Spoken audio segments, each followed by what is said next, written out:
ಓಂ ಶಾಂತಿ. ಓಂ ಶಾಂತಿ. ಅವ್ಯಕ್ತ ಮುರಳಿ ಮಂಥನದ ಮುಂದುವರೆದ ಭಾಗ. ಬಾಬನ ಮಕ್ಕಳಿಗೆ ಹೇಳ್ತಿದ್ರು, ಮಕ್ಕಳೇ, ಹೋಲಿ ಹಬ್ಬವನ್ನ ಆಚರಣೆ ಮಾಡಬೇಕು, ಪವಿತ್ರ ಆಗ್ಬೇಕಾಗ್ತದೆ. ಇಲ್ಲಿವರೆಗೆ ಆತ್ಮ ಈ ಪ್ರಪಂಚದ ರಾವಣನೇನು ಸಂಸ್ಕಾರ ಇದೆ, ವಾತಾವರಣದಲ್ಲಿ ದುಃಖ ನೋವು ಏನಿದೆ, ತನ್ನ ಸಂಸ್ಕಾರದಲ್ಲಿ ಏನು ಕರ್ಮದ ಲೆಕ್ಕಾಚಾರ ಇವತ್ತು ಆತ್ಮನಿಗೆ ತೊಂದರೆ ಕೊಡ್ತಾ ಇದೆ, ಅದೆಲ್ಲವನ್ನ ಏನ್ ಮಾಡ್ಬೇಕಾಗ್ತದೆ, ಶುದ್ಧ ಮಾಡಬೇಕಾಗತ್ತೆ. ಅವಾಗ ಮಾತ್ರ ಬಾಬಾ ನಮ್ಮನ್ನ ಈಶ್ವರಿ ಸೇವೆಗೋಸ್ಕರ, ವಿಶ್ವ ಕಲ್ಯಾಣಕ್ಕೋಸ್ಕರ ಉಪಯೋಗ ಮಾಡಿಕೊಳ್ಳಿಕ್ಕೆ ಸಾಧ್ಯ. ಹಾಗಿದ್ರೆ ನೀವು ಹೋಲಿ ಹಬ್ಬವನ್ನ ಹೇಗೆ ಆಚರಣೆ ಮಾಡಬೇಕು? ಬುಧವಾರ ನಾವು ಶಿವರಾತ್ರಿ ಹಬ್ಬವನ್ನ ಆಧ್ಯಾತ್ಮಿಕವಾಗಿ ಹೇಗೆ ಆಚರಣೆ ಮಾಡಬೇಕು ಅಂತ ತಿಳ್ಕೊಂಡ್ವಿ. ಈ ಒಂದು ವಾರದಲ್ಲಿ ಹೋಲಿ ಹಬ್ಬವನ್ನು ಹೇಗೆ ಆಚರಣೆ ಮಾಡಬೇಕು ಅನ್ನೋದನ್ನ ತಿಳ್ಕೊಳ್ಳೋಣ. आज होलीस्ट बाप अपने बच्चों से होली मनाने आए हैं.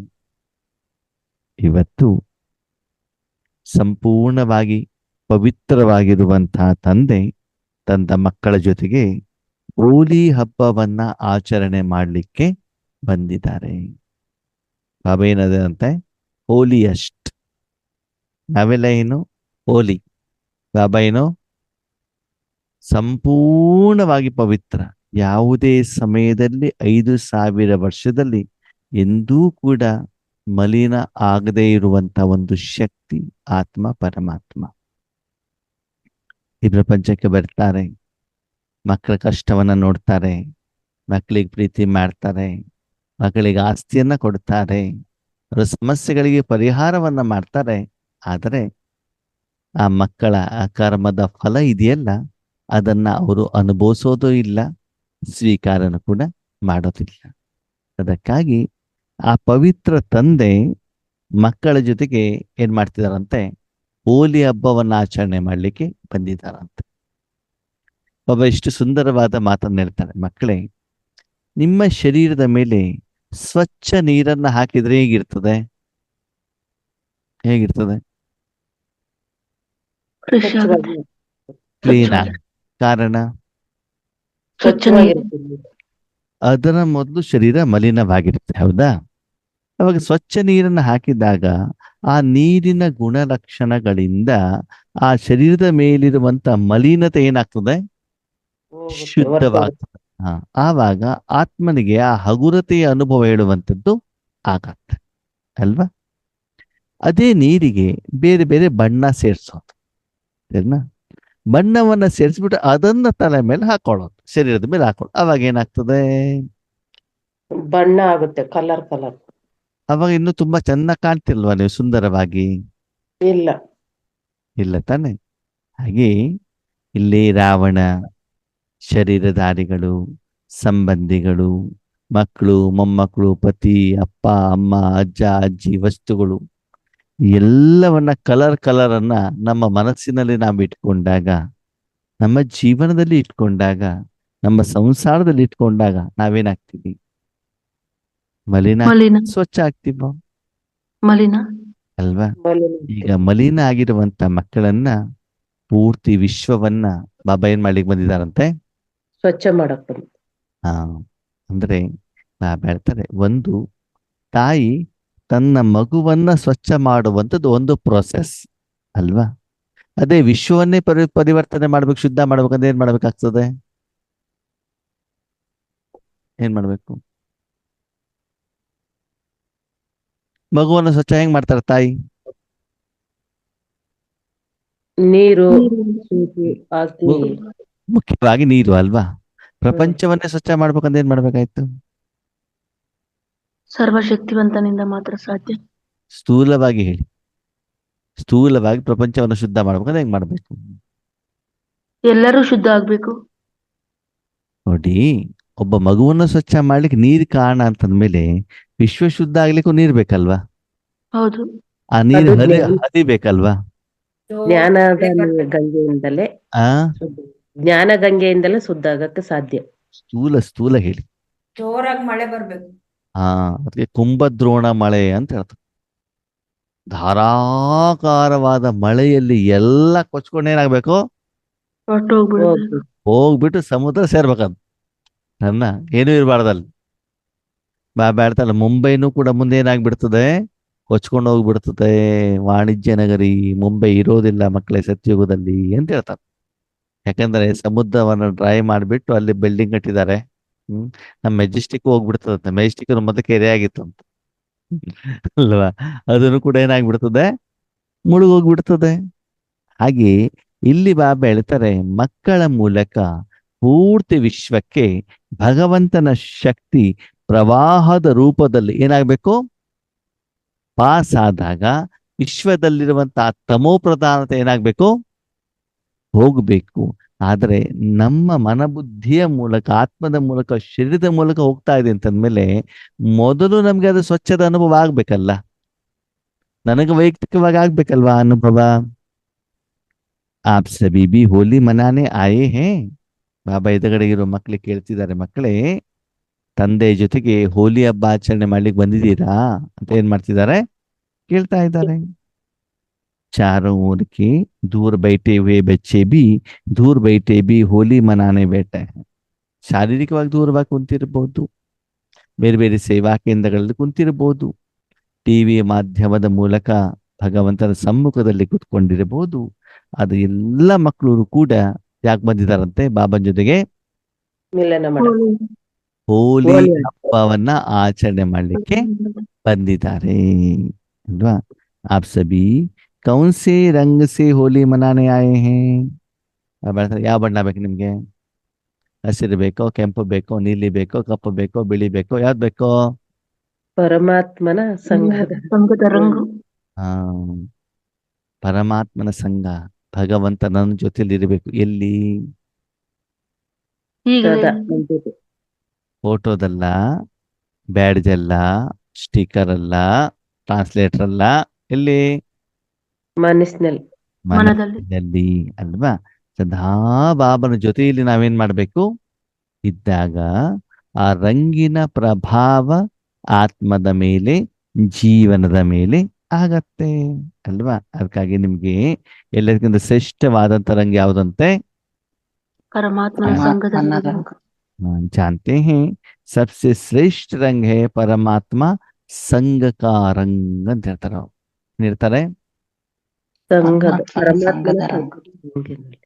ಪರಮಾತ್ಮನ ಜೊತೆಯಲ್ಲಿ ನಾನು ಇರಬೇಕು ಅಲ್ವಾ? ಪರಮಾತ್ಮನ ಪಕ್ಕದಲ್ಲಿ ನಾನು ಇರಬೇಕಾಗ್ತದೆ ಅಲ್ವಾ? ಹೀಗೆ ನೀರು ಶರೀರದ ಪಕ್ಕದಲ್ಲಿದ್ದಾಗ ಆ ಕೊಳೆಯನ್ನು ಕ್ಲೀನ್ ಮಾಡಿಬಿಟ್ಟು ಬರುತ್ತೋ, ಹಾಗೆ ಮನಸ್ಸಿನಲ್ಲಿ ಪರಮಾತ್ಮ ಇದ್ದಾಗ ಪರಮಾತ್ಮನ ಸಂಘದ ರಂಗಿನಿಂದ ಮಾಯೆಯ ರಂಗೆಲ್ಲ ಏನಾಗ್ಬಿಡ್ತದೆ? ಕ್ಲೀನ್ ಆಗ್ತದೆ. ಅದೇ ಮನುಷ್ಯಾತ್ಮನ ಜೊತೆಗೆ ಸಂಘವನ್ನು ಮಾಡದೆ ಏನಾಗ್ತದೆ? ಏನಾಗ್ತದೆ? ಮಲಿನ ನಮ್ಮ ಮೇಲೆ ಬರುತ್ತೆ. ಅವರಲ್ಲಿ ಇರುವಂತ ಕೆಟ್ಟ ಗುಣಗಳು ನಮಗೆ ಮೆತ್ಕೊಳ್ತವೆ. ನಮ್ಮ ಶರೀರಕ್ಕೆ ಅಥವಾ ಮನಸ್ಸಿಗೆ, ಆತ್ಮನಿಗೆ ಏನಾಗಿರ್ತದೆ? ಟಚ್ ಆಗಿರ್ತದೆ.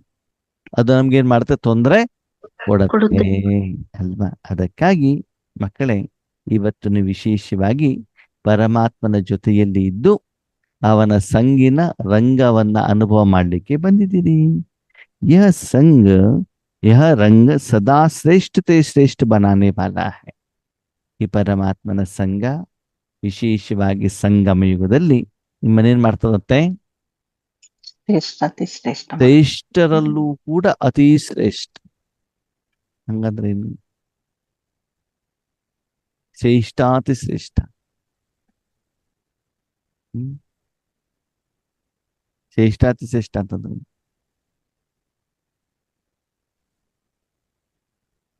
ಕಲಿಯುಗದಲ್ಲಿರುವಂತ ಆತ್ಮರು ಭಕ್ತ ಆತ್ಮರು ಅಲ್ವಾ? ಮನುಷ್ಯಾತ್ಮರು. ಅವರಿಗಿಂತ ಶ್ರೇಷ್ಠರು ಯಾರು? ನಾವು ಪರಮಾತ್ಮನ ಮಕ್ಕಳು. ಧರ್ಮಾತ್ಮರು, ಮಹಾತ್ಮರು ಅಂತಂದ್ರೆ ಪರಮಧಾಮದಿಂದ ಫ್ರೆಶ್ ಆಗಿ ಬರುವಂತ ಆತ್ಮಗಳು ಅಲ್ವಾ? ಧರ್ಮಾತ್ಮರು ಫಸ್ಟ್ ಜನ್ಮ ತಾನೆ ಅವ್ರದ್ದು. ಸರಿ, ಅವ್ರಿಗಿಂತ ಶ್ರೇಷ್ಠರು ಯಾರು? ಪರಮಾತ್ಮ. ಬ್ರಾಹ್ಮಣ ಆತ್ಮಗಳು ಅಲ್ವಾ. ಧರ್ಮಾತ್ಮರು ಮಹಾತ್ಮರು ಎಲ್ಲಿ ಬರ್ತಾರೆ? ದ್ವಾಪರಯುಗದ ಹಂತದಲ್ಲಿ ಬರ್ತಾರೆ ತಾನೆ. ಅವ್ರಿಗಿಂತ ಶ್ರೇಷ್ಠರು ಯಾರು? ಬ್ರಾಹ್ಮಣ. ಬ್ರಾಹ್ಮಣ. ಅವ್ರಿಗಿಂತ ಶ್ರೇಷ್ಠ ಯಾರು? ಪರಮಾತ್ಮ. ದೇವತಾ ಆತ್ಮರು. ಬ್ರಾಹ್ಮಣ ಆತ್ಮರಿಗಿಂತ ಮೂರ್ತಿ ಶ್ರೇಷ್ಠ ತಾನೆ ಹೌದು. ಅಲ್ವಾ? ಓಕೆ. ಬ್ರಾಹ್ಮಣ ಆತ್ಮರಿಗಿಂತ ಶ್ರೇಷ್ಠ ಯಾರು? ಪರಮಾತ್ಮ ಅಲ್ಲ. ಬ್ರಾಹ್ಮಣ ಆತ್ಮ, ದೇವತಾ ಆತ್ಮ, ಅವ್ರಿಗಿಂತ ಶ್ರೇಷ್ಠ ಯಾರು? ಪರಮಾತ್ಮ. ಅದಕ್ಕೆ ಬರ್ತಾರೆ ಮಕ್ಕಳೇ, ಬರೀ ನೀವು ಶ್ರೇಷ್ಠರಾಗ್ತಾ ಇಲ್ಲ, ಶ್ರೇಷ್ಠರಲ್ಲಿ ಶ್ರೇಷ್ಠ. ಅಂದ್ರೆ ಆಗ 850 ಕೋಟಿ ಆತ್ಮಗಳಲ್ಲಿ 33 ಕೋಟಿ ಶ್ರೇಷ್ಠ ಆತ್ಮರು ಕಂಪ್ಯಾರಿಸನ್ ಮಾಡಿದ್ರೆ. ಹೌದಾ? 33 ಕೋಟಿಯಲ್ಲಿ 2 ಕೋಟಿ ಅವ್ರಿಗೆ ಕಂಪೇರ್ ಮಾಡಿದ್ರೆ ಅವರು ಶ್ರೇಷ್ಠ. 2 ಕೋಟಿಯಲ್ಲಿ ಕಂಪ್ಯಾರಿಸನ್ ಮಾಡಿದ್ರೆ 9 ಲಕ್ಷ ಅವರು ಶ್ರೇಷ್ಠ. 9 ಲಕ್ಷದಲ್ಲಿ 16,108 ಆತ್ಮಗಳು ಶ್ರೇಷ್ಠ. 16,108ರಲ್ಲಿ 108 ಶ್ರೇಷ್ಠ. 108ರಲ್ಲಿ 8 ಜನ ಆತ್ಮ ಶ್ರೇಷ್ಠ. ಹಾಗೆ ನೀವು ಶ್ರೇಷ್ಠರಲ್ಲಿ ಶ್ರೇಷ್ಠರಾಗ್ಲಿಕ್ಕೆ ಬಂದಿದ್ದೀರಿ. ಕೇವಲ ಶ್ರೇಷ್ಠ ಅಷ್ಟೇ ಅಲ್ಲ. ಇವತ್ತು ಬಾಬಾ ಮೊದಲು ಹೇಳಿದಲ್ವಾ, ನೀವು ಸತ್ಯುಗ ಇಲ್ಲಿ ಏನು ಬಾಬಾನ ಮಕ್ಕಳಾದ ತಕ್ಷಣ, ಬ್ರಹ್ಮಕುಮಾರ ಕುಮಾರಿ ಆದ ತಕ್ಷಣದಲ್ಲಿ ಸ್ವರ್ಗಕ್ಕೆ ಬಂದು ಬಿಡ್ತೀರಾ. ಬರೀ ಸ್ವರ್ಗಕ್ಕೆ ಬರುವುದಷ್ಟೇ ಉದ್ದೇಶ ಅಲ್ಲ, ನಾವು ಅಲ್ಲೂ ಕೂಡ ಹೈ ಪೋಸ್ಟ್ ಏನ್ ಮಾಡ್ಬೇಕಾಗ್ತದೆ? ತೆಗೆದುಕೊಳ್ಬೇಕಾಗ್ತದೆ. ಜೈಸಿ ಬಾಪ್ ऊंचते ऊंचा है, ऐसे यह परमात्मा संग ऊंचते ऊंचा बनाने वाला है. ಹೇಗೆ ತಂದೆ ಶ್ರೇಷ್ಠಾತಿ ಶ್ರೇಷ್ಠ ಆಗಿರುವಂತ ಕಾರಣದಿಂದ ಪರಮಾತ್ಮನ ಸಂಘ ಶ್ರೇಷ್ಠಾತಿ ಶ್ರೇಷ್ಠರನ್ನಾಗಿ ನಿಮ್ಮನ್ನ ಮಾಡುತ್ತೆ. ಇವತ್ತು ನಾವು ನೋಡಿ, ಡಬಲ್ ಫಿಲ್ಟರ್ಡ್ ಅಥವಾ ಕ್ಲೀನ್ ಆಗಿರುವಂತ ಬಿಸ್ಲರಿ ನೀರು ಕುಡಿಬೇಕು, ಕಿಲ್ಲೆ ನೀರು ಕುಡಿಬೇಕು ಅಂತ ಬಿಟ್ಟು ಹೇಳ್ತೀವಲ್ವಾ. ಯಾಕಂದ್ರೆ ಅದರಲ್ಲಿರುವಂತ ರೋಗಾಣುಗಳನ್ನೆಲ್ಲ ತೆಗೆದಿರ್ತಾರೆ, ಶುದ್ಧವಾಗಿರ್ತದೆ ಅಲ್ವಾ. ಅದು ಕುಡಿದ್ರೆ ಒಂದಿಷ್ಟು ಸ್ವೀಟಿನ ಅನುಭವನೂ ಕೂಡ ಆಗ್ತದೆ ಅಲ್ವಾ. ಹಾಗೆ ಇಲ್ಲೂ ಕೂಡ ಬಾಬಾ ಏನ್ ಹೇಳ್ತಾನೆ, ಪರಮಾತ್ಮನ ಜೊತೆಯಲ್ಲಿ ನೀವು ಇದ್ದಾಗ ಅವರು ಹೇಗೆ ಶ್ರೇಷ್ಠಾತಿ ಶ್ರೇಷ್ಠರು ನಿಮ್ಮನ್ನು ಕೂಡ ಏನ್ ಮಾಡ್ತಾರಂತೆ, ಅಷ್ಟೇ ಶ್ರೇಷ್ಠರನ್ನ ಶ್ರೀಮಂತರನ್ನಾಗಿ ಬಾಬಾ ಏನ್ ಮಾಡ್ತಾರಂತೆ. ನಮ್ಮಲ್ಲಿಷ್ಟು ಕಾಮ, ಕ್ರೋಧ, ಲೋಭ, ಮೋಹ, ಅಹಂಕಾರ ಇರುತ್ತೋ ಅಷ್ಟು ನಮ್ಮಲ್ಲಿ ಶ್ರೇಷ್ಠತೆ ಹೇಳೋದೇನಾಗ್ತಾ ಹೋಗ್ತದೆ, ಕಡಿಮೆ ಆಗ್ತಾ ಇರ್ತದೆ ಅಲ್ವಾ. ಎಷ್ಟು ಶಾಂತಿ, ಸುಖ, ಸಂತೋಷ, ಆನಂದ, ನೆಮ್ಮದಿ ಬರ್ತಾ ಹೋಗ್ತದೆ. ಅವಾಗ ಏನಾಗ್ತದೆ?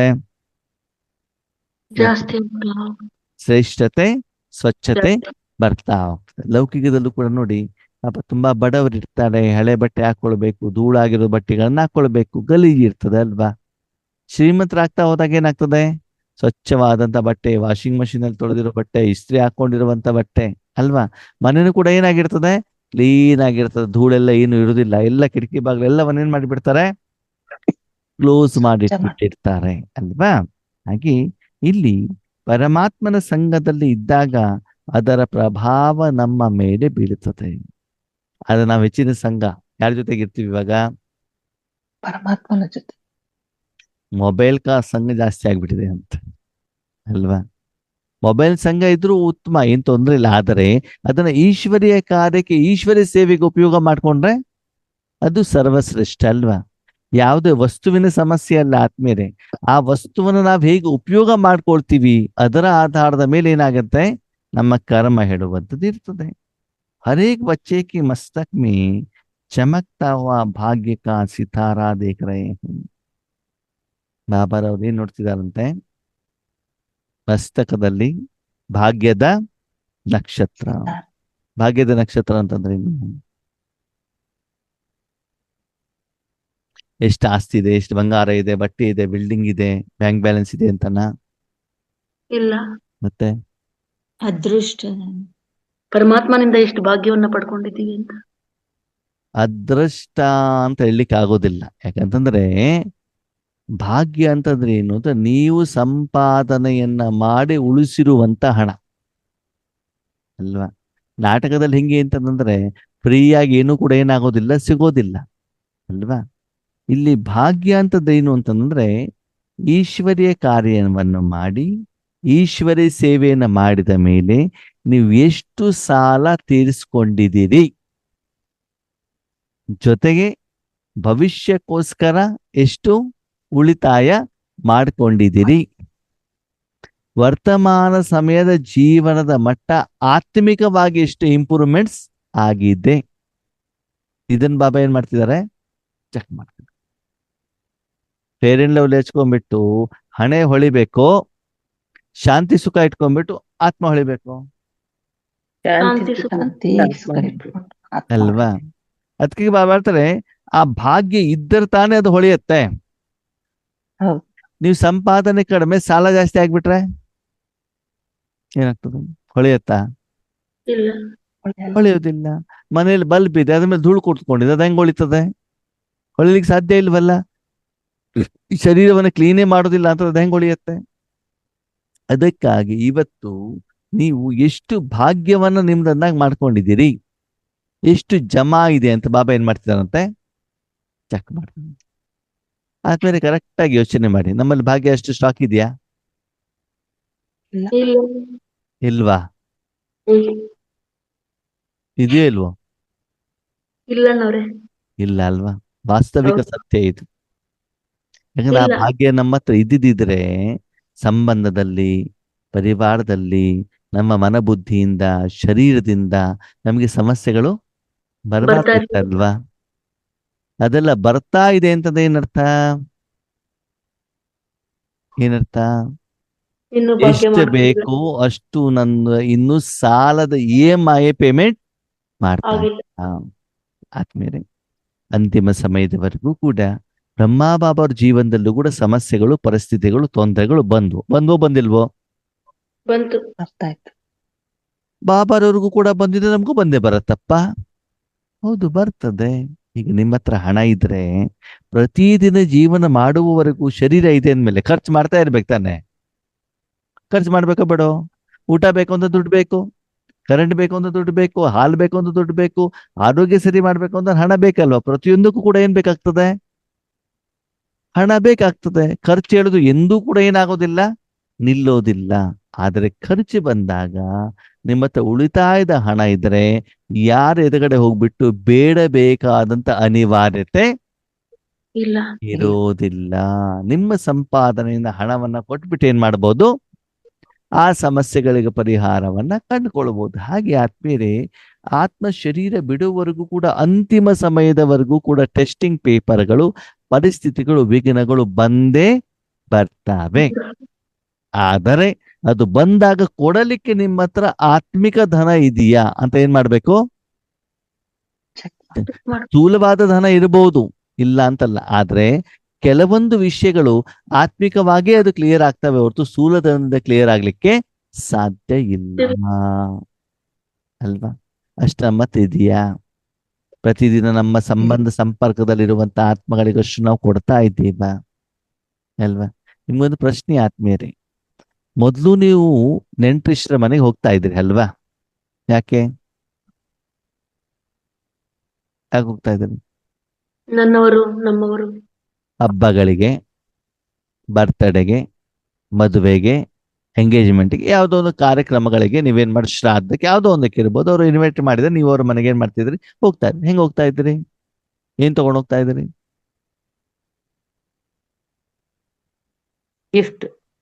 ಗಿಫ್ಟ್ ಆಗ್ಲಿ, ಹಣ್ಣಾಗ್ಲಿ, ಸ್ವೀಟ್ ಆಗ್ಲಿ, ಏನಾದ್ರೂ ತಗೊಂಡ್ ಹೋಗ್ತಿದ್ವಿ ಅಲ್ವಾ? ಓಕೆ. ಇವತ್ತು ಕೂಡ ಅವ್ರ ಮನೆಗೆಲ್ಲ ಹೋಗ್ತಿರೋ ಹೋಗಲ್ವೋ? ಇಲ್ಲ, ಹೋಗಲ್ಲ.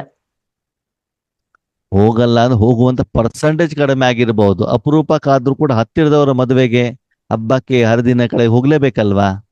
ಹೌದು. ಮಗಳ ಮನೆಗೆ, ಮಗನ ಮನೆಗೆ ಹೋಗ್ಲೇಬೇಕಲ್ವಾ? ಹೌದು. ಸರಿ. ಈಗ್ಲೂ ಹೋಗ್ಬೇಕಾದ್ರೆ ನೀವು ಹಣ್ಣು ಆಮೇಲೆ ಗಿಫ್ಟ್ ತಗೊಂಡ್ ಹೋಗ್ತೀರಾ ಇಲ್ವೋ? ತಗೊಂಡು ಹೋಗ್ತೀವಿ. ಸರಿ. ಅವ್ರ ಮನೆಗೆ ಹೋದಾಗ ಅಲ್ಲಿ ಆತ್ಮಿಕವಾಗಿ ಅವರಿಗೆ ಈಶ್ವರ್ಯ ಶಕ್ತಿಯನ್ನ ಕೊಡ್ತಾ ಇದ್ದೀರಾ? ಕೊಡ್ತಾ ಇದ್ದೀರಾ? ಕಡಿಮೆ ಪರ್ಸೆಂಟೇಜ್. ಅಲ್ಲಿ ಹೋಗಿ ನೀವು ಕುತ್ಕೊಂಡಾಗ, ಬನ್ರಿ ನಾನು ನಿಮ್ಗೆ ಕೊಡ್ತೇನೆ, ನನ್ನ ಎದುರುಗಡೆ ಕುತ್ಕೊಳ್ಳಿ, ಚೇರ್ ಹಾಕೊಂಡು ಕಣ್ಣು ನೋಡಿ ಅಂತ ಹೇಳೋದಲ್ಲ. ಅಲ್ಲಿ ಕುತ್ಕೊಂಡಾಗ ಮನಸ್ಸನ್ನ ಸ್ವಲ್ಪ ಏನ್ ಮಾಡ್ಬೇಕು? ಶಾಂತ ಮಾಡ್ಬಿಟ್ಟು ಅಲ್ಲಿ ವೈಬ್ರೇಷನ್ಸ್ ಗಳನ್ನ ಕೊಡಬೇಕು. ಹೌದು. ಬಾಬನ ಶಕ್ತಿಯನ್ನ ಅಲ್ಲಿ ಹರಡಬೇಕು. ಯಾಕೆಂತಂದ್ರೆ ಅಲ್ಲಿ ನಿಮ್ಮ ಲೆಕ್ಕಾಚಾರ ಇರುವಂತ ಕಾರಣದಿಂದ ನೀವು ಅಲ್ಲಿ ಹೋಗ್ಬೇಕಾದಂತ ಸಂದರ್ಭ ಬಂದಿದೆ. ಅದರ ಕಡೆಗೆ ನಾವು ಗಮನವನ್ನ ಕೊಡ್ತಾ ಇದ್ದೀವಾ? ಇಲ್ಲ ಕೊಡ್ತಾ ಇದ್ದೀವಾ? ಅಷ್ಟೊಂದಿಲ್ಲ. ಕಡಿಮೆ ಪರ್ಸೆಂಟೇಜ್ ಅಲ್ಲಿ ಕೊಡ್ತಾ ಇದ್ದೀವಿ ನೋಡಿ, ತುಂಬಾ ಇಲ್ಲ. ಅಲ್ಲ, ಸ್ವಲ್ಪ. ಅಟೆನ್ಷನ್ ಇರುತ್ತದ ನನ್ನ ಪ್ರಶ್ನೆ ಅದು. ಇಲ್ಲ ಇವಾಗ ನೀವು ಒಂದು ಇಲ್ಲ. ದಿನ ಅಲ್ಲಿ ಇದ್ದೀರಿ, ಒಂದು ನೈಟ್ ಪೂರ್ತಿ ಇರಬೇಕಾದ ಸಂದರ್ಭ ಬಂತು, ಬೆಳಿಗ್ಗೆ ಎದ್ದು ಅಮೃತ ವೇಳೆ ಯೋಗ ಮಾಡಿದ್ರಿ, ಅದು ಸಾಯಂಕಾಲ ನುಮಾಶಾಮ್ ಯೋಗ ಮಾಡಿದ್ರೆ ಅದು ಬೇರೆ ವಿಷಯ. ಆ ಟೈಮ್ ಟೇಬಲ್ ಪ್ರಕಾರ ನೀವು ಕೂತ್ಕೊಂಡಿದ್ದೀರಾ, ಮಾಡಿದ್ರೆ ಅದು ಬೇರೆ ವಿಷಯ. ಆದ್ರೆ ಒಂದು 10 ನಿಮಿಷಕ್ಕೋಸ್ಕರ ಹೋಗಿದ್ದೀರಾ, 15 ನಿಮಿಷಕ್ಕೆ ಹೋಗಿದ್ದೀರಾ, ಅರ್ಧ ಗಂಟೆಗೋಸ್ಕರ ಹೋಗಿದ್ದೀರಾ, ಆವಾಗ ಅಟೆನ್ಷನ್ ಇರುತ್ತಾ? ಇಲ್ಲ. ಇಲ್ಲ ಮದ್ವೆಗೆ ಹೋಗಿದ್ದೀವಿ, ಹಿಂದ್ಗಡೆ ಕೂತ್ಕೊಂಡು ಓಕೆ, ಬೇರೆ ಟೈಮ್ ಅವ್ರ ಹತ್ರ ಎಲ್ಲ ಮಾತಾಡಿ, ನೆಂಟಿಸ್ರ ಹತ್ರ ಮಾತಾಡುವ ಒಂದು 5 ನಿಮಿಷ. ಅಲ್ಲಿ ಏನು ನಮ್ಮಲ್ಲೆಲ್ಲ ಅಕ್ಷತೆ ಆಗ್ತಾರೆ, ಅವಾಗ ಯಾರು ಮಾತಾಡಲ್ಲ. ಆ ಟೈಮ್ನಲ್ಲಿ ನಾವು ಬಾಬನ ಜೊತೆ ಕನೆಕ್ಟ್ ಆಗ್ಬಿಟ್ಟು ಎಲ್ಲ ರಿಲೇಷನ್ಗಳಿಗೆ ನನ್ನ ಮೂಲಕ ಬಾಬಾ ಏನ್ ಮಾಡ್ತಾರೆ, ಶಕ್ತಿ ಕೊಡ್ತಾ ಇದ್ದಾರೆ. ಈ ರೀತಿ ನಾವು ಅಟೆನ್ಷನ್ ಅಲ್ಲಿ ಇರ್ತೀವ? ಇಲ್ಲ. ಕಾರಣಾಂತರದಿಂದ ನೆಂಟಿಸ್ಟರು ನಿಮ್ಮ ಊರಿಗೆ ನಿಮ್ಮ ಮನೆಗೆ ಬರ್ತಾರೆ, ಹಾಸ್ಪಿಟ್ಲಿಗೆ ಅವ್ರಿಗೆ ಕರ್ಕೊಂಡು ಹೋಗ್ಬೇಕಾದಂತ ಅನಿವಾರ್ಯತೆ ಬರ್ತದೆ ಅಲ್ವಾ? ಅವಾಗ ಹಾಸ್ಪಿಟ್ಲಿಗೆ ಹೋದಾಗ ನಾವು ಅಲ್ಲಿ ವೈಬ್ರೇಷನ್ಸ್ ಕೊಡ್ತಾ ಇದ್ದೀವ? ಅದ್ರ ಕಡೆ ಕನೆಕ್ಟ್ ಆಗ್ತೀವ? ದೇವಸ್ಥಾನಕ್ಕೆ ಕರ್ಕೊಂಡು ಹೋಗ್ಬೇಕಾದಂತ ಅನಿವಾರ್ಯತೆ ಬರಬಹುದು, ಆಫೀಸಿಗೆ ಹೋಗ್ಬೇಕಾದಂತ ಅನಿವಾರ್ಯತೆ ಬರಬಹುದು, ಬಸ್ಸಲ್ಲಿ ಹೋಗ್ಬೇಕಾಗ್ಬಹುದು, ಟ್ರೈನಲ್ಲಿ ಹೋಗ್ಬೇಕಾಗಬಹುದು, ಲೌಕಿಕ ಇರ್ಲಿ ಅಲೌಕಿಕ ಇರ್ಲಿ, ಮಾಡ್ತೀವ ಅದನ್ನ? ಮಾಡ್ತಾ ಇದ್ದೀವೋ ಇಲ್ವೋ? ಇಲ್ಲ. ಸ್ಥೂಲವಾಗಿ ಹಾಡ್ ಹಾಕೊಂಡು ಮಾಡ್ಬೇಕು ಅಂತ ನಾನು ಹೇಳಲ್ಲ ನಿಮಗೆ, ಆದರೆ ಸೂಕ್ಷ್ಮವಾಗಿ ಆ ವೈಬ್ರೇಷನ್ಸ್ ಅನ್ನ ಅಲ್ಲಿ ಕೊಡುವಂತ ಕೆಲಸವನ್ನ, ಅಥವಾ ಆ ರೀತಿ ನೀವು ಬಾಬನ್ ಜೊತೆಗೆ ಕನೆಕ್ಟ್ ಆದಾಗ ನಿಮ್ಮ ಮೂಲಕ ಶಕ್ತಿ ಪ್ರವಾಹ ಆಗಿದ ಅನುಭವ ಆಗತ್ತಾ? ವಾರಕ್ಕೊಂದ್ಸಲ ನೀವು ಸೇವಾ ಕೇಂದ್ರಕ್ಕೆ ಹೋಗಿರ್ಬೋದು, ಅಲ್ಲಿ ಹೊಸ ಆತ್ಮಗಳು ಬಂದಿರ್ತಾರೆ, ಅವ್ರಿಗೆ ನೀವೇನ್ ಮಾಡ್ಬೇಕು? ವೈಬ್ರೇಷನ್ ಕೊಡಬೇಕು. ಮೌಂಟ್ ಅಬುಗೆ ಹೋಗಿರ್ತೀರಾ, ಅಲ್ಲೂ ಕೂಡ ಹೊಸ ಆತ್ಮಗಳು ಇರ್ತಾರೆ, ಅಲ್ಲಿಗೂ ಕೂಡ ನೀವೇನ್ ಮಾಡ್ಬೇಕಾಗ್ತದೆ? ವೈಬ್ರೇಷನ್ ಕೊಡುವಂತ ಕೆಲಸವನ್ನ ಮಾಡ್ಬೇಕೆ ಹೊರತು ಅಲ್ಲಿಂದ ತಗೊಳ್ಳುವಂತದ್ದಲ್ಲ. ಯಾಕಂದ್ರೆ ನೀವು ದೇವತೆಗಳು ತಾನೆ, ಹೌದು ಅಲ್ವಾ? ಇವಾಗ ಹೌದು. ಲೆಕ್ಕಾಚಾರ ಕ್ಲಿಯರ್ ಮಾಡ್ಕೊಳ್ಬೇಕು, ತಗೊಂಡು ಬರ್ಬೇಕು. ಕ್ಲಿಯರ್ ಕ್ಲಿಯರ್ ಮಾಡ್ತೀವಿ. ಈಗ ನೀವು ಮೌಂಟ್ ಅಬುಗೆ ಹೋಗ್ಬಿಟ್ಟು ಜ್ಞಾನವನ್ನ ಕೇಳ್ಕೊಂಡು ಬಂದು ಅಲ್ಲಿರುವಂತ ಆತ್ಮಗಳದೆಲ್ಲ ಶಕ್ತಿ ತಗೊಂಡು ಬಂದೆ ಅಂದ್ರೆ ಸಾಲಗಾರ ಅದು ಸಾಲ ಕ್ಲಿಯರ್ ಮಾಡ್ಕೊಂಡು ಬಂದ್ವು. ಸಾಲ್ಗಾರ ಸಾಲ್ಗಾರರಾದ್ರಿ.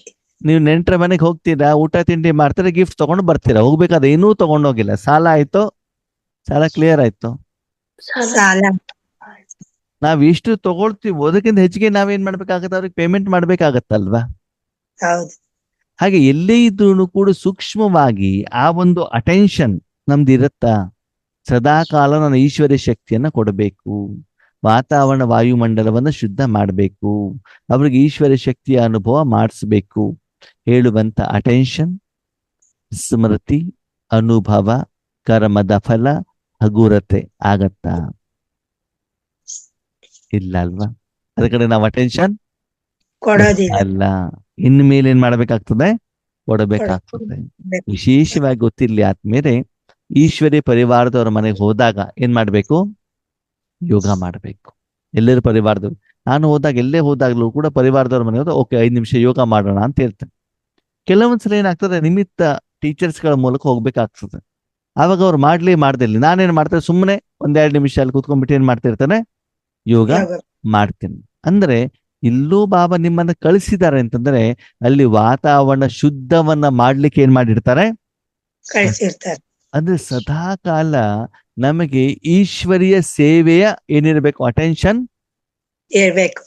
ಅದನ್ನೇ ಬಾಬಾ ಹೇಳ್ತಾರೆ, ಪರಮಾತ್ಮ ಸಂಗಕ ದ್ರಂಗ ಅಲ್ವಾ? ಎಲ್ಲಾದ್ರೂ ಹೋದಾಗ ಪತಿನ ಜೊತೆ ಕರ್ಕೊಂಡು ಹೋದಾಗ ಪತಿ ಪರಿಚಯ ಮಾಡಿಸ್ತಿರಲ್ಲ, ಇವ್ರು ನೋಡಿ ನಮ್ಮ ಪತಿ ಇಲ್ಲಿ ಕೆಲಸ ಮಾಡ್ತಾರೆ, ಇಷ್ಟು ಆಸ್ತಿ ಇದೆ ಅಂತ ಪರಿಚಯ ಮಾಡ್ತಿರ್ತಾನೆ. ಹಾಗೇನೆ ನಿರಾಕಾರ ರೂಪದಲ್ಲಿ ಎಲ್ಲ ಕಡೆಗೂ ಕೂಡ ಆತ್ಮಿಕ ಪತಿಯ ಪರಿಚಯವನ್ನ ನೀವೇನ್ ಮಾಡ್ಬೇಕು? ಮಾಡಿಸ್ತಾ ಇದ್ದಾಗ ನಿಮ್ಮ ಲೆಕ್ಕಾಚಾರಗಳು ಏನಾಗ್ತಾ ಇರ್ತವೆ? ಕ್ಲಿಯರ್ ಆಗ್ತಾ ಇರ್ತವೆ ಅಲ್ವಾ? ಆವಾಗ ಆತ್ಮದ ನಕ್ಷತ್ರ ಹೊಳೆಯತ್ತೋ ಮಂಕಾಗತ್ತೋ? ಅದನ್ನೇ ಇಲ್ಲಿ ಬಾಬಾ ಹೇಳ್ತಿದೆ, ಮಕ್ಕಳು ಆತ್ಮ ಎಷ್ಟು ಏನಾಗ್ತದೆ? ಭಾಗ್ಯದಿಂದ ಏನಾಗ್ತದೆ? ಹೊಳಿತಾ ಇದೆ. ನೋಡಿ ಶರೀರವನ್ನು ನೋಡಿ, ಹೊರಗಡೆ ಪ್ರಪಂಚಕ್ಕೆ ಕರ್ಮಕ್ಕೆ ಉಪಯೋಗ ಮಾಡಿದಾಗ ಅದು ಗಲೀಜಾಗ್ತದೆ ಅಲ್ವಾ? ಅದು ನೀರಾಕ್ಬಿಟ್ಟು ತೊಳೆದಾಗ ಸೋಪ್ ಹಾಕಿ ತೊಳೆದಾಗ ಅದನ್ನು ಸುಂದರ ಮಾಡಿದಾಗ ಏನಾಗ್ತದೆ, ಅದು ಹೊಳೆಯತ್ತಲ್ವಾ? ಎಷ್ಟು ಸ್ವಚ್ಛತೆ ಇದೆ ಅಷ್ಟು ಹೊಳಿತದೆ. ಪಾತ್ರೆನೂ ಕೂಡ ನೋಡಿ, ಎಷ್ಟು ನೀರಾಗಿ ತೊಳಿತಿರೋ ಅಷ್ಟೇನಾಗ್ತದೆ, ಹೊಳೆಯತ್ತೆ. ಅದರ ಬದಲಿಗೆ ಅದಕ್ಕೆ ನೀವು ಹಾಲು ಹಾಕಿ, ಮಜ್ಜಿಗೆ ಹಾಕಿ, ಟೀ ಹಾಕಿ, ಸಾಂಬಾರ್ ಹಾಕಿ, ರಸಂ ಹಾಕಿ ಏನಾಗ್ತದೆ, ಹೊಳೆಯುವಂತ ಪ್ರಮಾಣ ಕಡಿಮೆ ಆಗ್ತದೆ ಅಲ್ವಾ? ಹಾಗೆ ಇಲ್ಲಿ ಬಾಬಾ ಏನ್ ಹೇಳ್ತಿದ್ದಾರೆ, ಎಷ್ಟು ಆತ್ಮಗಳು ಪರಮಾತ್ಮನ ಸಂಘದಲ್ಲಿ ಇರ್ತಾರೋ ಅಷ್ಟು ಅವರ ಭಾಗ್ಯದ ನಕ್ಷತ್ರ ಏನಾಗ್ತಾ ಇರ್ತದೆ, ಹೊಳಿತಾ ಇರ್ತದೆ. ಹೊಳಿತಾ ಇರ್ತದೆ. ಅದಕ್ಕೆ ಬಾಬಾ ನೋಡ್ತಾ ಇದ್ರಂತ, ಏನಂತ, ನಾವು ಕೂಡ ಸ್ಕೂಲಿಗೆ ಹೋದಾಗ ನಮ್ಮ ಬಟ್ಟೆಗಳು ಕೆಂಪಿರ್ತಿದ್ವು, ಶ್ರೀಮಂತ ಮನೆ ಮಕ್ಕಳ ಬಟ್ಟೆಗಳು ವೈಟ್ ಇರ್ತಿದ್ವು. ಯಾಕೆ ಹೇಳಿ? ನಾವು ಚಿಕ್ಕವರಿದ್ದಾಗ. ಯಾಕೆ ಹೇಳಿ? ಮೈದಾನದಲ್ಲೆಲ್ಲ ಆಟ ಆಡವು.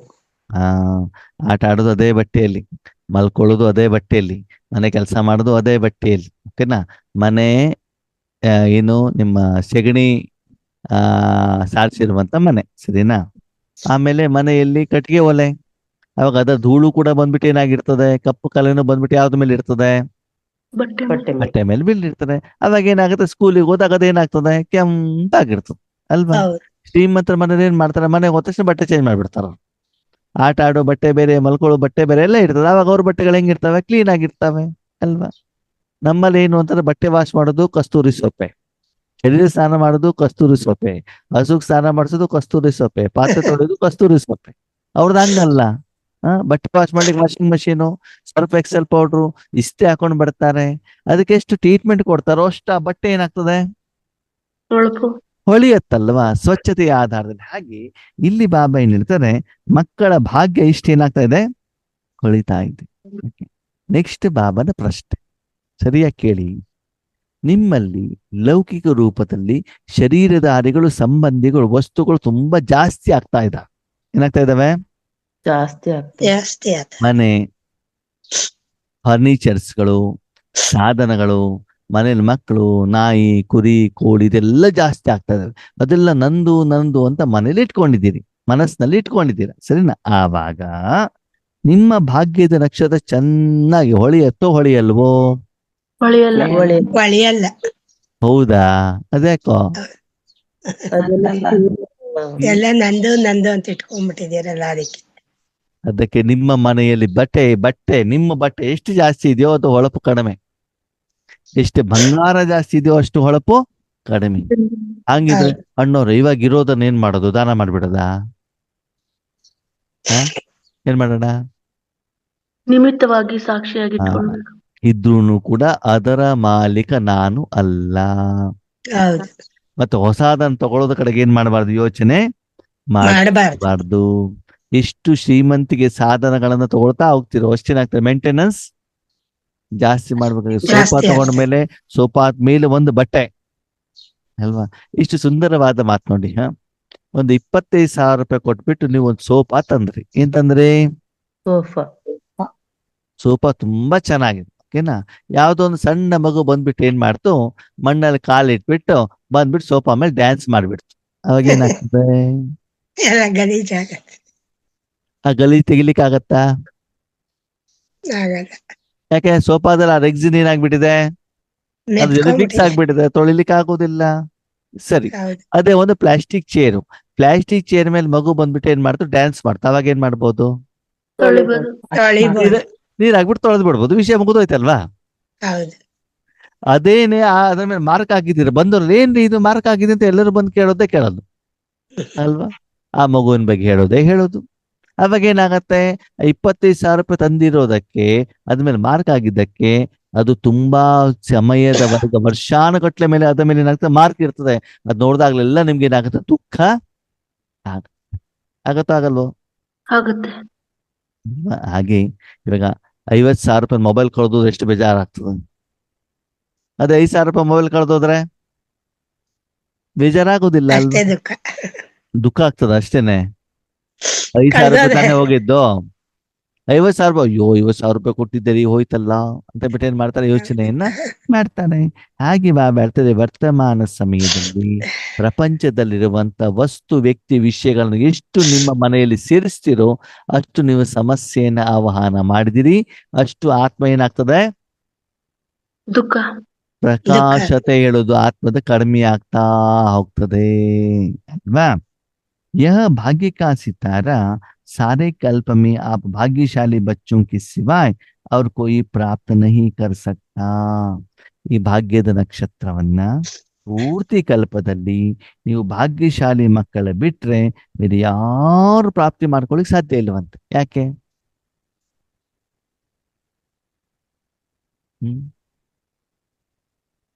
ಈ ಭಾಗ್ಯದ ನಕ್ಷತ್ರ ನಮಗೆ ಮಾತ್ರ ಯಾಕೆ ಸಿಗ್ತದೆ, ಬೇರೆಯವ್ರಿಗೆ ಯಾಕೆ ಸಿಗೋದಿಲ್ಲ? ಅವರ ಜ್ಞಾನ ಭಗವಂತ ತಿಳಿದಿರಲ್ಲ. ನಮ್ಮನ್ನು ಆರಿಸ್ಕೊಂಡಿದ್ದಾರೆ. ಜ್ಞಾನ ತಿಳ್ಕೊಂಡಿರಲ್ಲ. ಆಮೇಲೆ ಬಾಬಾ ನಮ್ಮನ್ನ ಆರಿಸ್ಕೊಂಡಿದ್ದಾರೆ. ಪರಮಾತ್ಮ ಯಾರು ಅಂತ ತಿಳ್ಕೊಂಡಿರಲ್ಲ. ಬಾಬಾ ಏನ್ ಹೇಳ್ತಾರೆ, ಮಕ್ಕಳೇ ಆ ಭಾಗ್ಯ ಬರಬೇಕು ಅಂತಂದ್ರೆ ನೀವಷ್ಟು ಪವಿತ್ರವಾಗಿರ್ಬೇಕು, ಭಗವಂತ ನಿಮ್ಮನ್ನು ಉಪಯೋಗ ಮಾಡ್ಕೊಳ್ಬೇಕು, ಪದಮ ಸಂಪಾದನೆ ಆಗ್ಬೇಕು, ಭಾಗ್ಯಶಾಲಿಗಳು ಅಲ್ವಾ. ಅದಕ್ಕೆ ಬಾಬಾ ಏನ್ ಹೇಳ್ತಾರೆ, ಮಕ್ಕಳೇ ನೀವು ಭಾಗ್ಯಶಾಲಿಗಳಾಗ್ತೀರಾ? ಆಗ್ತೀರಾ? ಆಗ್ತೀರಾ ಆಗಲ್ವೋ? ಆಗ್ತಿದೆ. ಸರಿ, ನಾನಾಗೋದಿಲ್ಲ.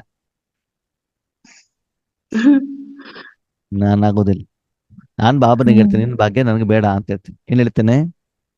ಭಾಗ್ಯ ಬೇಡ. ಹೇಳ್ಬೇಕಾ ಬೇಡ? ಬಾಬನೇ ಭಾಗ್ಯ. ನಾನು ಹೇಳ್ತೇನೆ ಬಾಬನಿಗೆ, ಬಾಬಾ ನನಗೆ ನೀನು ಭಾಗ್ಯ ಬೇಡ, ನನಗೆ ಪದಮ ಭಾಗ್ಯ ಬೇಕು. ಏನ್ ಬೇಕು? ಪದ್ಮ ಭಾಗ್ಯ. ನಿನ್ನ ಭಾಗ್ಯ, ನಿನ್ನ ಸೌಭಾಗ್ಯ ಅದನ್ನ ನೀನೇ ಇಟ್ಕೋ. ಏನ್ ಮಾಡ್ಬೇಕು? ನನಗೆ ಪದಮ ಭಾಗ್ಯ. ನಾನು ₹1 ಹಾಕ್ಬಿಟ್ಟು ₹1 ತಗೊಳ್ಳೋದಿಲ್ಲ. ನಾನು ₹1 ಹಾಕ್ಬಿಟ್ಟು ನಾನು ಪದಮ ತಗೊಳ್ಳುವಂತ. ಹೀಗೆ ಭಾಗ್ಯ ಬೇಕೋ ಬೇಡವೋ? ಬೇಡ. Sir, next question. ಭಾಗ್ಯ ಬೇಕು, ಪದಮ ಭಾಗ್ಯ ಬೇಕು, ಅಥವಾ ಭಾಗ್ಯ ದಾತಾನೇ ಬೇಕು? ಭಾಗ್ಯದಾತ. ಭಾಗ್ಯದಾತ. ಭಾಗ್ಯದಾತರ ತಾನೇ ಎಲ್ಲ ಕೆಲಸ ಮಾಡ್ಕೊಂಡ್ಬಿಡ್ಬೋದಲ್ವಾ? ಅದೇ ಭಾಗ್ಯ ಪಡ್ಕೊಳ್ಳೋದು, ಭಾಗ್ಯದಾತರನ್ನ ಪಡ್ಕೊಳ್ಳೋದು ಅಂದ್ರೆ ಏನರ್ಥ? ಬಾಬಾ ಹತ್ರನೇ ಭಾಗ್ಯ ಇರೋದು. ಇದ್ರೆ ಬಾಬಾ ಸಿಕ್ಕಿದ್ರೆ ಎಲ್ಲ ಸಿಕ್ತು. ಹೆಂಗೆ ಅಂತಂದ್ರೆ, ನೀವು ಶಾಪಿಂಗ್ ಹೊರಟಿದ್ದೀರಾ ಅಂತ ತಿಳ್ಕೊಳ್ಳಿ, ಸರಿನಾ? ಅವಾಗ ಮನೆಯವ್ರ ಹತ್ರ ದುಡ್ಡು ಕೇಳ್ತೀರಾ ಅಲ್ವಾ? ಓಕೆ, ಮನೆಯವ್ರಿಗೆ ದುಡ್ಡು ಕೇಳಿದಾಗ ಅವ್ರು 5,000 10,000 20,000 ಏನ್ ಮಾಡ್ಬೋದು? ಕೊಡ್ಬೋದು ನಿಮ್ಗೆ. ಯಾವ್ದಕ್ಕೆ? ಶಾಪಿಂಗ್. ಓಕೆ, ಅವ್ರದ್ದು ₹20,000 ತಗೊಂಡು ನೀವು ಶಾಪಿಂಗ್ ಹೋಗೋದು ಉತ್ತಮನೋ, ಅವರನ್ನೇ ಶಾಪಿಂಗ್ ಕರ್ಕೊಂಡು ಹೋಗೋದು ಉತ್ತಮನೋ? ಯಾಕೆ? ಎಷ್ಟು ಬೇಕಾದ್ರೂ ಕೊಡ್ತಾರೆ. ಯಾಕೆ ಅಂತಂದ್ರೆ ಅವರೇ ಕಾರಲ್ಲಿ ಕರ್ಕೊಂಡು ಹೋಗ್ಬೇಕು. ಓಕೆನಾ? ಅಲ್ಲಿ 20,000 ಅಲ್ಲ, ₹50,000 ಆದ್ರೂ ಅವ್ರು ಪೇಮೆಂಟ್ ಮಾಡ್ಬೇಕು. ನೀವು ತಗೊಂಡಿದ್ದೆಲ್ಲ ಅವರೇ ಕೈಲಿ ಹಿಡ್ಕೊಂಡು ಬರ್ಬೇಕು, ಅವರೇ ಕಾರಲ್ಲಿ ಹಾಕೊಳ್ಬೇಕು, ಮತ್ ಮನೆಗೆ ತಂದ್ಬಿಟ್ಟು ನಿಮ್ಮ ರೂಮ್ ಒಳಗಡೆ ತಂದಿಡ್ಬೇಕು. ಯಾರು? ಪತಿ. ಯಾವ್ದು ಉತ್ತಮ? ನೀವು 20,000 ತಗೊಂಡು BTS ಬಸ್ ಅಲ್ಲಿ ಹೋಗ್ಬಿಟ್ಟು ಅಲ್ಲಿ ಹೋಗಿ ಊರೆಲ್ಲ ಸುತ್ಬಿಟ್ಟು ನಿಮ್ ಬ್ರ್ಯಾಂಡ್ ಹುಡುಕಿ ಅಲ್ಲಿ ಹೋಗ್ಬಿಟ್ಟು ನಿಮ್ ಐಟಮ್ ತಗೊಂಡಾಯ್ತು ಅಷ್ಟೇನೆ. ದುಡ್ಡು ಕೊಡೋ ಕೆಲಸ ಯಾರ್ದು? ಪತಿ ತಾನೆ. ಯಾವ್ದು ಉತ್ತಮ ಆಗಿದ್ರೆ? ಭಾಗ್ಯ ಉತ್ತಮನೋ, ಭಾಗ್ಯವಂತನ ಜೊತೆಲಿ ಇಟ್ಕೊಳ್ಳೋದು ಉತ್ತಮನೋ? ನಿಜವಾದ ಭಾಗ್ಯ ಯಾವುದು ಗೊತ್ತಾ ಆತ್ಮೀಯರೇ? ಭಗವಂತ ನನಗೇನು ಭಾಗ್ಯ ಬೇಡ, ನನ್ನ ಮೂಲಕ ಪ್ರಪಂಚದ ಎಲ್ಲ ಸಹೋದರ ಆತ್ಮಗಳಿಗೆ, ಪಂಚತತ್ವಗಳಿಗೆ ಭಾಗ್ಯ ಕೊಡಿ ಅಂತ ಹೇಳಿ. ಆವಾಗ ನೋಡಿ ನಿಮ್ಗೆ ಎಷ್ಟು ಖುಷಿ ಆಗತ್ತೆ. ಭಾಗ್ಯ ತೆಗೆದುಕೊಳ್ಳೋದ್ರಲ್ಲಿ ಖುಷಿ ಇಲ್ಲ, ಯಾವ್ದ್ರಲ್ಲಿ ಖುಷಿ?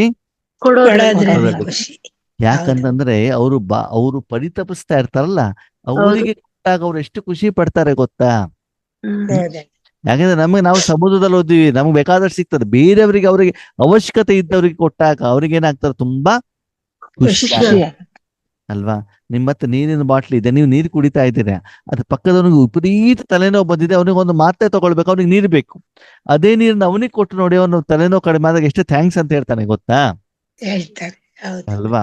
ಅದಕ್ಕಾಗಿ ಬಾಬಾ ಹೇಳ್ತಾರೆ, ನಿಜವಾದ ಭಾಗ್ಯ ಹೇಳುವಂಥದ್ದು ನಾನು ಅನುಭವಿಸೋದಲ್ಲ, ಆ ಭಾಗ್ಯ ಬೇರೆಯವರಿಗೆ ಕೊಟ್ಟು ಅದರಿಂದ ಅವರಿಗೆ ಉಪಯೋಗ ಆಗ್ಬೇಕು. ಅದರಿಂದ ಹೃದಯ ತುಂಬಿದ ಧನ್ಯವಾದ ಸಿಗ್ತದಲ್ಲ, ಅದರಲ್ಲಿ ಸಿಗುವಂತ ಸುಖ ಮಕ್ಕಳು ಬೇರೆ ಯಾವ್ದಲ್ಲೂ ಇಲ್ಲ.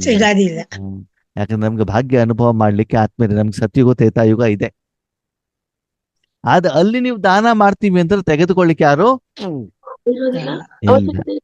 ಅದಕ್ಕಾಗಿ ಚೆಕ್ ಮಾಡ್ಕೊಳ್ಳಿ, ನನಗೂ ಕೊಡಿ ನನಗೂ ಕೊಡಿ ನನಗೂ ಕೊಡಿ ಅಂತ ಬಿಟ್ಟು ಬರೀ ನೀವು ಭಾಗ್ಯ ಬೇಡ. ಮಾಡ್ಕೊಳ್ತಿದ್ದೀರಾ. ಅದ್ರಲ್ಲಿ ಅದರಲ್ಲೂ ವಿಶೇಷವಾಗಿ ನಾವೇನ್ ಮಾಡ್ತೀವಿ ಅಂತಂದ್ರೆ ಆಧ್ಯಾತ್ಮಿಕ ಭಾಗ್ಯದಕ್ಕಿಂತ ಸ್ಥೂಲ ಭಾಗ್ಯ ಕೇಳೋದೆ ಜಾಸ್ತಿ ಅಲ್ವಾ. ಅದಕ್ಕೆ ನಿಮ್ಮನ್ನು ಕೇಳ್ಕೊಳ್ಳಿ. ಅದಕ್ಕೆ ಬಾಬಾರ್ಥ ಪೂರ್ತಿ ಕಲ್ಪದಲ್ಲಿ ನಿಮ್ಮಂತ ಭಾಗ್ಯಶಾಲಿ ಮಕ್ಕಳುಗಳು ಬೇರೆ ಯಾರಿಗೂ ಸಿಗ್ಲಿಕ್ಕೆ ಸಾಧ್ಯ ಇಲ್ಲ. ಯಾಕಂತಂದ್ರೆ ನಮ್ಮ ಮೂಲಕ ಆ ಭಾಗ್ಯವನ್ನ ವಿಶ್ವಕ್ಕೆ ಕೊಡುವಂಥವನು ಯಾರು? ಭಗವಂತ. ಪ್ರಪಂಚದ ಜನ ಬೇರೆಯವರಿಗೆ ಹಣವನ್ನ ಕೊಡ್ತಾರೆ, ಆಸ್ತಿ ಕೊಡ್ತಾರೆ, ಹಣ್ಣು ಕೊಡ್ತಾರೆ, ತರಕಾರಿ ಕೊಡ್ತಾರೆ, ಬಂಗಾರ ಕೊಡ್ಬೋದು, ಶಿಕ್ಷಣವನ್ನ ಕೊಡ್ಬೋದು. ಆದ್ರೆ ಪರಮಾತ್ಮನ ಪ್ರೀತಿಯನ್ನ ಬೇರೆ ಯಾರು ಕೊಡಲಿಕ್ಕೆ ಸಾಧ್ಯ ಸಾಧ್ಯ ಇಲ್ಲ. ಇಲ್ಲ. ಆದ್ರೆ 5,000 ವರ್ಷದಲ್ಲಿ ನಮ್ಮ ಈ ಭಾಗ್ಯ ಆಗಲಿಕ್ಕೆ ಕಾರಣ ಯಾರು? ಪರಮಾತ್ಮನೇ ಕಾರಣ. ನಮ್ಮ ಅಪ್ಪ ಅಲ್ವಾ. ನಮ್ಮ ಅಪ್ಪನ ಎದುರುಗಡೆ ಒಬ್ರು ಎಷ್ಟು ಖುಷಿಯಿಂದ ಬಾಬಾ ಥ್ಯಾಂಕ್ ಯು ಅಂತ ಹೇಳ್ಬಿಟ್ಟು ಆನಂದ ಬಾಷ್ಪವನ್ನ ಏನ್ ಮಾಡ್ಬೇಕು? ಸುರಿಸಬೇಕು ಅಲ್ವಾ. ನಾವದನ್ನ ಮಾಡೋದೇ ಇಲ್ಲ. ನಮ್ದಲ್ಲಿ ಕಂಪ್ಲೇಂಟಿನ ಬಾಷ್ಪ ಬರ್ತಾ ಇರ್ತದೆ, ನಿದ್ರೆ ಬಾಷ್ಪ ಬರ್ತಾ ಇರ್ತದೆ ಅಲ್ವಾ. ಯಾಕೆ? ಬಾಬಾ ಹೇಳಿರುವಂತ ರೀತಿಯಲ್ಲಿ ನಾವು ಸಾಧನೆಯನ್ನ, ತಪಸ್ಸನ್ನ, ಸೇವೆಯನ್ನ ಮಾಡ್ತಾ ಇಲ್ಲ. ಅದಕ್ಕಾಗಿ ಆ ಲೇವಲಿನ ಸುಖದ ಅನುಭವ ನಮ್ಗೆ ಆಗ್ತಾ ಇಲ್ಲ. ವಹ ಶ್ರೇಷ್ಠ ಭಾಗ್ಯ ಹೇ कि आप बच्चे ही डबल पवित्र अर्थात होली बनते हो. ಆ ಶ್ರೇಷ್ಠವಾದ ಭಾಗ್ಯ ಯಾವ್ದಂತೆ ಬಾಬಾ ಹೇಳ್ತಾರೆ, ನೀವು ಡಬಲ್ ಪವಿತ್ರ ಆಗ್ತೀರಾ. ಯಾವ್ದು ಡಬಲ್ ಪವಿತ್ರ? ಮನಸ್ಸು ಶರೀರ ಪವಿತ್ರ, ಆತ್ಮನು ಆತ್ಮನು ಪವಿತ್ರ, ಶರೀರನು ಪವಿತ್ರ. ಎರಡೂ ಕೂಡ ಏನಾಗ್ಬಿಡ್ತದೆ? ಈ ಪವಿತ್ರ ಜನ್ಮದಲ್ಲಿ ನಾವು ಪವಿತ್ರ ಆಗತ್ತೆ ಅಲ್ವಾ. ಪ್ರಪಂಚದಲ್ಲಿ ನೀವು ಹಾಸ್ಪಿಟ್ಲಿಗೆ ಹೋದಾಗ ಶರೀರವನ್ನ ಪವಿತ್ರ ಮಾಡಬಹುದು, ಅದರಲ್ಲಿ ಆತ್ಮ ಪವಿತ್ರ ಆಗ್ಲಿಕ್ಕೆ ಸಾಧ್ಯವಿಲ್ಲ. ಅಲ್ಲಿರುವಂತ ಆತ್ಮಗಳದ್ದು ಲೆಕ್ಕಾಚಾರ ಇರುವಂತ ಕಾರಣದಿಂದ ಅಂತಿಮ ಸಮಯದಲ್ಲಿ ನಾಟಕ ಮುಗಿದ ಮೇಲೆ ಅವರು ಸೂಕ್ಷ್ಮ ಲೋಕದಲ್ಲಿ ಸೂಕ್ಷ್ಮ ಶರೀರದ ಮೂಲಕ ಲೆಕ್ಕಾಚಾರವನ್ನ ಅನುಭವಿಸ್ಕೊಂಡೇ ಏನ್ ಮಾಡ್ಬೇಕಾಗ್ತದೆ? ಹೋಗ್ಬೇಕಾಗ್ತದೆ. ಈ ಶರೀರದಲ್ಲಿ ಅವರಿಗೆ ಸ್ವಚ್ಛತೆಯ ಅನುಭವ, ಹಗುರತೆಯ ಅನುಭವ ಅವರಿಗೆ ಆಗೋದಿಲ್ಲ. ಯಾರಿಗಾಗ್ತದೆ? ನಮಗಾಗತ್ತೆ. ಯಾವಾಗ? ಎಷ್ಟು ಸಮಯ ನೀವು ನಿಮ್ಮ ಮನಸ್ಸನ್ನ ಈಶ್ವರ ಸೇವೆಗೋಸ್ಕರ ಭಗವಂತನ ಕೈಯಲ್ಲಿ ಕೊಡ್ತಿರೋ ಅಷ್ಟು ಆತ್ಮ ಶುದ್ಧಿಯ, ಮನಬುದ್ಧಿ ಸಂಸ್ಕಾರ ಶುದ್ಧಿಯ, ಶರೀರದ ಶುದ್ಧಿಯ ಅನುಭವ ನಿಮ್ಗೆ ಆಗ್ತಾ ಆಗ್ತದೆ. ಅದಕ್ಕಾಗಿ ಬಾಬಾ ಹೇಳ್ತಾರೆ, ನೀವು ಎರಡೂ ರೀತಿಯಲ್ಲೂ ಹೋಲಿ ಆಗ್ತೀರಾ. ಒಂದು ನಿರಾಕಾರ ರೂಪದಲ್ಲಿ, ಎರಡನೇದು ಸಾಕಾರ ರೂಪದಲ್ಲಿ. ನಿರಾಕಾರ. ಅಂದ್ರೆ ನಮಗೆ ಮನಸ್ಸಿನಲ್ಲೂ ಟೆನ್ಷನ್ ಇರೋದಿಲ್ಲ, ಶಾರೀರಿಕವಾಗೂ ಕೂಡ ಯಾವುದೇ ಕಾಯಿಲೆಗಳು, ಧೂಳು ಮಣ್ಣು ಕೂಡ ಇರೋದಿಲ್ಲ. ಇದನ್ನ ನಾವೇನ್ ಮಾಡ್ಬೇಕು? ಚೆಕ್ ಮಾಡ್ಕೊಳ್ಬೇಕಾಗತ್ತೆ. ನಿಮ್ಗೆ ಟೆನ್ಷನ್ ಜಾಸ್ತಿ ಆಗ್ತಾ ಇದೆ ಅಂತಂದ್ರೆ ಏನರ್ಥ? ಕಾಯಿಲೆ ಇದೆ, ಆತ್ಮಶುದ್ಧಿ ಆಗಿಲ್ಲ, ಎಲ್ಲೋ ಅಸಫಲತೆ ಇದೆ, ವಿಘ್ನಗಳಿದೆ, ಪರಿಸ್ಥಿತಿ ಇದೆ, ಸ್ವಚ್ಛತೆ ಆಗಿಲ್ಲ ಅಂತ ಲೆಕ್ಕ ಅಲ್ವಾ. ಕೆಲವೊಂದ್ಸಲ ಏನಾಗುತ್ತೆ, ಇವಾಗ ಉದಾಹರಣೆಗೆ ನನ್ನ ಒಂದು ಉದಾಹರಣೆ ತಗೊಂಡು, ಇವಾಗ ನಾವು ಪ್ರತಿದಿನ ಏನ್ ಮಾಡ್ತೀವಿ ಅಂತಂದ್ರೆ ಆಹಾರವನ್ನ ಸ್ವೀಕಾರ ಮಾಡ್ತೀವಲ್ವ. ಆಹಾರ ಸ್ವೀಕಾರ ಮಾಡಿದಾಗ ಬೆಳಗ್ಗೆ ಎದ್ದ ತಕ್ಷಣದಲ್ಲಿ 3 ಗಂಟೆ ಹೋಗ್ಬಿಟ್ಟು ಏನ್ ಮಾಡ್ತೀವಿ? ಸ್ನಾನ ಮಾಡ್ಕೊಂಡು ಅದನ್ನ ಏನ್ ಮಾಡ್ತೀವಿ? ಶುದ್ಧ ಮಾಡ್ತೀವಿ. ಹೌದಾ? ಹೊಟ್ಟೆ ಏನಾಗಿರ್ತದೆ? ಖಾಲಿ ಕ್ಲೀನ್ ಆಗಿ. ಅವಾಗ ಹಗುರ ಆಗತ್ತೋ ಆಗಲ್ವೋ? ಆಗುತ್ತೆ. ಸರಿ, ಓಕೆ. ನಾನು ಇಲ್ಲಿ ರಾತ್ರಿ ಬಸ್ ಹತ್ತಿದ್ದೇನೆ, ಬೆಂಗಳೂರಿಗೆ ಹೋಗ್ತಾ ಇದ್ದೇನೆ, ಸರಿನಾ? ಬೆಂಗಳೂರು ನಾನು ಎಲ್ಲಿ ತಲುಪಬೇಕು ಅಲ್ಲಿ ತಲುಪೋದು 8 ಗಂಟೆ ಆಗ್ತದೆ. ಎಷ್ಟು ಗಂಟೆ ಆಗ್ತದೆ? 8. ಪ್ರತಿದಿನ ನನ್ನ ಹೊಟ್ಟೆ 3 ಗಂಟೆ ಕ್ಲೀನ್ ಆಗ್ತಿತ್ತು. ಅಲ್ಲಿ ಹೋಗಿ ತಲುಪೋರಿಗೆ ಎಷ್ಟು ಗಂಟೆ ಆಗ್ತದೆ? 8 ಗಂಟೆ. ಅವಾಗ 8 ಏನಾಗ್ತದೆ? ಮುಂದಿನ 5 ತಾಸು, 3 ಗಂಟೆಯಿಂದ 8 ಗಂಟೆವರೆಗೆ ಎಷ್ಟು ಗಂಟೆ ಆಯ್ತು? 5 ತಾಸು. 5 ತಾಸದ ವೇಸ್ಟ್ ಎಲ್ಲಿದೆ? ಹೊಟ್ಟೆಯಲ್ಲಿ ಆವಾಗ ಅದು ಆರಾಮಾಗಿರ್ತದ, ತೊಂದರೆ ಕೊಡತ್ತ? ತೊಂದ್ರೆ ಕೊಡ್ತೈತಿ. ಅವಾಗ ಕಷ್ಟದ ಅನುಭವ ಆಗತ್ತೋ ಆಗಲ್ವೋ? ಆಗುತ್ತೆ. ಅಲ್ವಾ? ಹಾಗೇನೆ ಮಕ್ಕಳೇ, 5 ತಾಸಿನಲ್ಲಿ ಇಷ್ಟು ಕಷ್ಟ ಆದ್ರೆ 5,000 ವರ್ಷ ಹಂಗೆ ಇಟ್ಕೊಂಡಿದ್ರೆ ನಿಮ್ಗೆ ಎಷ್ಟು ಕಷ್ಟ ಆಗ್ಬೋದು ಅಲ್ವಾ? ತುಂಬಾನೇ. ತಿಂದಿರುವಂತ ಆಹಾರ ಮಲವಾಗಿ ಮೂತ್ರವಾಗಿ ಅದು ಹೊಟ್ಟೆಯಲ್ಲಿ ಇದ್ದಾಗ, ಶರೀರದ ಒಳಗಡೆ ಇದ್ದಾಗ ಸಮಯದ ಅನುಸಾರ ತ್ಯಾಜ್ಯವನ್ನ ಹೊರಗಡೆ ಕಳಿಸಿಲ್ಲ ಅಂತಂದ್ರೆ ಅದರ ಪ್ರಭಾವ ಎಷ್ಟು ನನಗೆ ತೊಂದರೆ ಆಗತ್ತೋ. ಇನ್ನೂ ತುಂಬಾ ಹೊತ್ತು ಇಟ್ಕೊಂಡ್ಬಿಟ್ಟು ಏನಾಗ್ತದೆ? ಹೊಟ್ಟೆ ನೋವು ಬಂದ್ಬಿಡ್ತೈತಿ. ಸ್ಟಾರ್ಟ್ ಆಗ್ಬಿಡ್ತದೆ. ಹೌದು. ಹಾಗೆ ಇಲ್ಲೂ ಕೂಡ ಮನಸ್ಸಿನಲ್ಲೂ ಕೂಡ ಆ ಕೊಳಕನ್ನ, ತ್ಯಾಜ್ಯವನ್ನ ನಾವು ಇಟ್ಕೊಂಡಾಗ ಮಕ್ಕಳೇ, ನೀವು ಮಾಡುವಂತ ಪ್ರತಿಯೊಂದು ಕರ್ಮದಲ್ಲೂ ಅದರ ಪ್ರಭಾವ ಪರಿಣಾಮ ಬೀಳ್ತದೆ. ಹಾಗೆ ಮನಸ್ಸಿನಲ್ಲಿ ಇಟ್ಕೊಳ್ಳುವಂತ ತ್ಯಾಜ್ಯ ಯಾವುದು? ಯಾವುದು ಯಾವುದು? ವ್ಯರ್ಥ ಸಂಕಲ್ಪ, ನಾನು ನನ್ನದು. ನನ್ನ ಮಕ್ಕಳು, ನನ್ನ ಮೊಮ್ಮಕ್ಕಳು, ನನ್ ನನ್ನ ಮನೆ, ಮನೆ, ನನ್ ಗಂಡ. ಈ ಪ್ರಪಂಚದಲ್ಲಿರುವಂತ ರಾವಣನ ಶಕ್ತಿಯಿಂದ ತುಂಬಿರುವಂತ ವಸ್ತುಗಳನ್ನ ಎಷ್ಟು ಮನಸ್ಸಿನಲ್ಲಿ ನೀವು ಇಟ್ಕೊಳ್ತಿರೋ ಅಷ್ಟು ಏನಿದೆ, ಕೊಳಕಿದೆ ಅಂತ ತಿಳ್ಕೊಳ್ಳಿ. ಎಷ್ಟು ಮನಸ್ಸಲ್ಲಿ ಇಟ್ಕೊಳ್ತಿರೋ ಅದರ ಪ್ರಭಾವ ಪರಿಣಾಮ ನಿಮ್ದು ಪ್ರತಿಯೊಂದು ಕರ್ಮದ ಮೇಲೂ ಬೀಳತ್ತೆ. ಬೀಳ್ತಾ ಇರ್ತದೆ. ಓಕೆನಾ? ವ್ಯಕ್ತಿಗಳನ್ನ ಇಟ್ಕೊಳ್ಳಿ, ಶುದ್ಧ ಆತ್ಮದ ರೂಪದಲ್ಲಿ ಇಟ್ಕೊಳ್ಳಿ. ಅವ್ರು ಯಾರು? ಒಂದು ಶುದ್ಧವಾದಂತ ಆತ್ಮ ಅಷ್ಟೇ ಅಲ್ವಾ? ಆದ್ರೆ ಬೇರೆ ಯಾವುದೇ ರೀತಿದೇನಿರಬಾರ್ದು, ಸಂಬಂಧ, ಮೋಹ, ಲೋಭ, ವಿಕಾರ ಇರಕೂಡದು. ಅದಕ್ಕೆ ಬಾಬಾ ಹೇಳ್ತಾರೆ ಹೋಲಿ. ಓಕೆ, ಓಂ ಶಾಂತಿ. ಓಂ ಶಾಂತಿ.